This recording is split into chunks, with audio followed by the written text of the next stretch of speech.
Corkscrew, something else.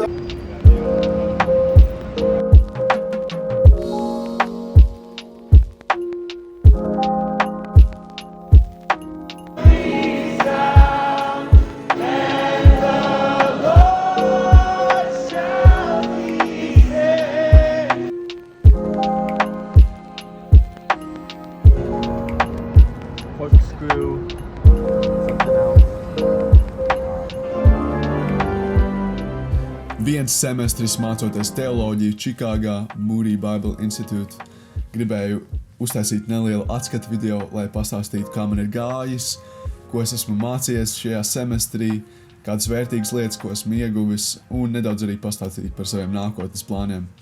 Ja jūs man prasītu, kā man ir gājis mācoties savu sapņu profesiju brīnišķīgā vietā ar lieliskiem cilvēkiem un ar izciliem profesoriem, tad es, protams, atbildētu lieliski. Man tiešām šajā semestrī ir gājis lieliski. Dzīvi mainoša pieredze, es pat teiktu. Ir dažas lietas, ko es esmu mācījies, ar kurām es vēlos padalīties ar jums. Pirmā lieta, ko es esmu mācījies, ko es īstenībā jau zināju, ka tas būs jāievēro, tā ir disciplīna, akadēmiskā disciplīna, garīgā disciplīna un jebkāda arī fiziskā disciplīna, protams. Es zināju, ka tas būs grūtāk nekā iepriekš. Es atceros, vidusskolā man bija tik daudz brīvā laika, šeit gan tā nav. Akadēmiskās prasības ir diezgan striktas tādā ziņā, ka vienmēr ir kaut kas jādara, gan arī nav tādas brīdis, kad ir viss izdarīts. Tādēļ man bija ļoti svarīgi šajā semestrī saprast, kā es varu sadalīt savu laiku, sākt plānot savu laiku, celties agri, lai es visu varu paspēt. Jā, tādas mazas lietas, un, protams, arī tas ir jāsabalansē ar savu sociālo dzīvi. Nav jau tā, ka es visu laiku mācījos, bet jā, disciplīna ir jāievēro. Tā bija lieta, ko es mācījos, un kas manuprāt, diezgan labi arī sanāca. Otrā lieta, ko es esmu mācījies, noteikti ir pieņemt lielus un izaicinošus izaicinājumus. Kādu laiku atpakaļ man likās, ka es esmu vēl diezgan jauns un cilvēki man neuztver tik nopietni, tādēļ tos lielos izaicinājumus es atstāšu vēlākam dzīves posmam. Šajā semestrī man parādījās diezgan daudzas izaicinošas iespējas, kurām es viegli varēju pateikt nē un aizbildināties. Bet kāpēc gan to darīt, ja tā ir tik ļoti laba pieredze un ja šī ir tā vieta, kur es mācos? Man liekas, lielākais izaicinājums šajā semestrī mani uzaicināja teikt savu pirmo sprediķi svētrunu Cijānas Latviešu luterāņu draudzē šeit pat Čikāgā, un es sludināju savu pirmo sprediķi nevis parastā svētdienā, bet Ziemassvētkos.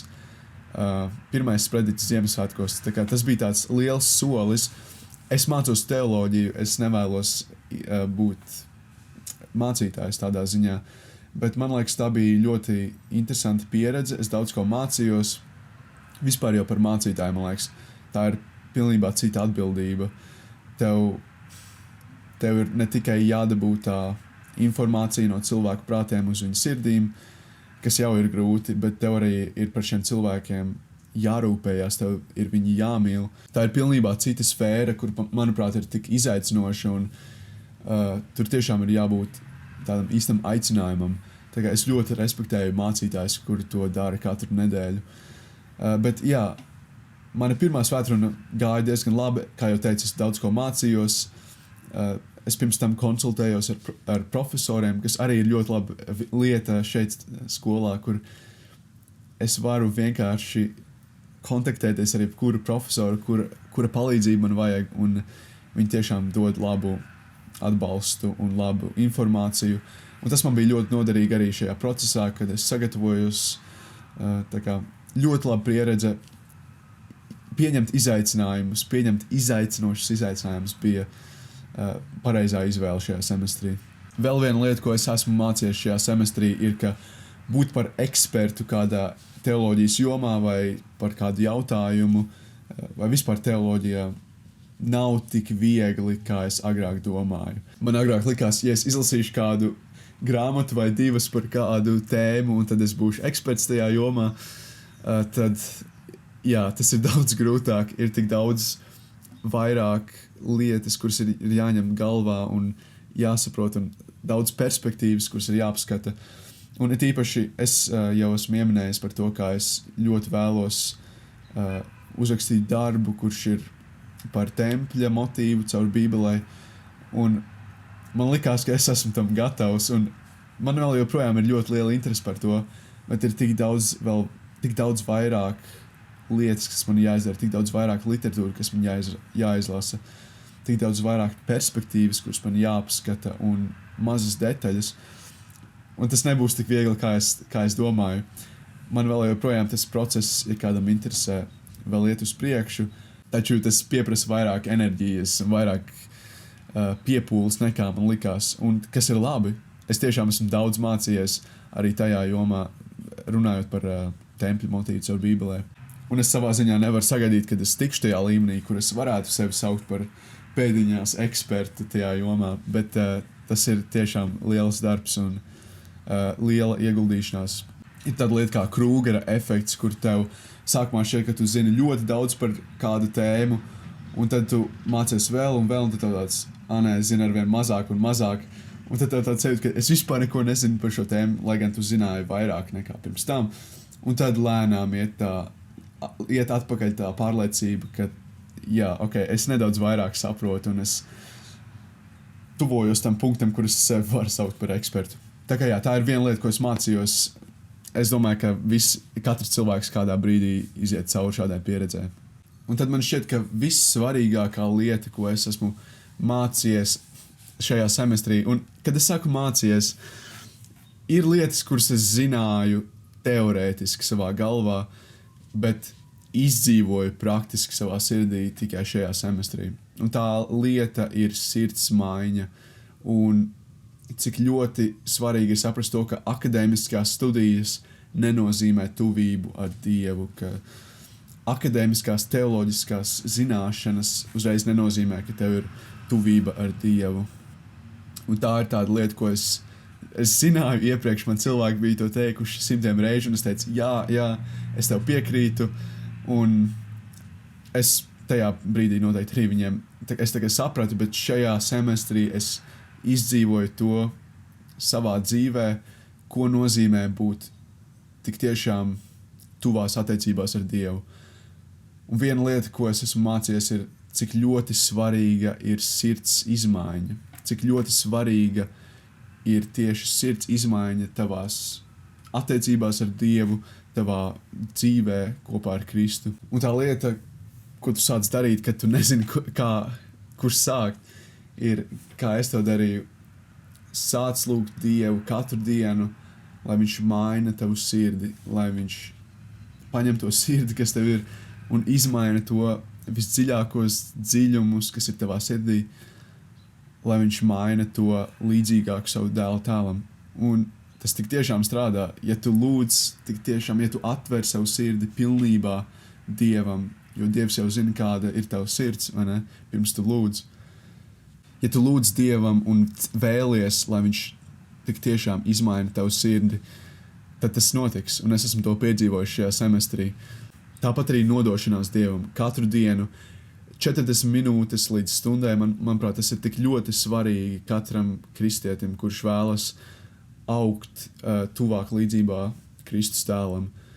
Katru dienu nodoties Dievam, lasot rakstus, mēģināt atcerēties dažas lietas no rakstiem, lūdzot, tik tiešām no visas sirds lūdzot, atvērt savu sirdi Dievam. Jā, tas, man liekas, ir tik ļoti svarīgi, sirds transformācija, un lūgt Dievam, lai viņš maina tavu sirdi, lai viņš maina tavas visdziļākās sirds pārdomas, un tas tik tiešām strādā. Un jā, tas ir tik ļoti svarīgi katra kristieša dzīvē, manuprāt. Un šajā semestrī to esmu piedzīvojis. Tas ietekmē tavas attiecības ar citiem cilvēkiem, tas ietekmē tavu raksturu, tā kā tu izturies pret visādām situācijām, kas tev dzīvē ir. Tā kā, jā, tik tiešām iesaku katram, kuram neiet tik labi ar Bībeles lasīšanu vai ar lūkšanu. Man ar Bībeles lasīšanu vienmēr ir gājis ok, man nav nekādas problēmas bijušas, ar lūkšanu man bija visvairāk problēmas, bet tas tik tiešām ir mainījies šajā semestrī. Un es esmu ļoti pateicīgs par to. Tad pēdējā lieta, ko esmu mācījies šajā semestrī, jeb dziļāk sapratis ir to, cik ļoti lielāka ir kristietība par to mazo burbuli, kurā es vai nu esmu uzaudzis, vai esmu domājis, kas ir pareizs. Neuztraucieties, es vēl joprojām esmu baptists. Man šķiet, ka man ir iemesli, kādēļ es vēl joprojām esmu baptists, taču es esmu sapratis, cik ļoti abrīnojamas un bagātīgas ir citas tradīcijas, citas kristīgās tradīcijas, un cik ļoti daudz mēs varam mācīties. Un ka es, mazais baptists, īstenībā esmu tikai maza daļa no tās fantastiskās kristietības, kas ir apkārt visai pasaulē. Un viena no tām lietām, kas man to palīdzēja saprast, ir vienkārši ejot uz citām, apskatot citas tradīcijas. Es gāju uz citām draudzēm šeit Čikāgā, tāpēc, ka liela pilsēta un ir daudz iespējas. Gāju apskatīt vienkārši, kā ir citās draudzēs, jo man fascinē vispār konfesijas un tādas lietas. Un esmu bijis uz anglikāņu draudzēm, uz katoļu, uz presbiteriāņu, visādām citām.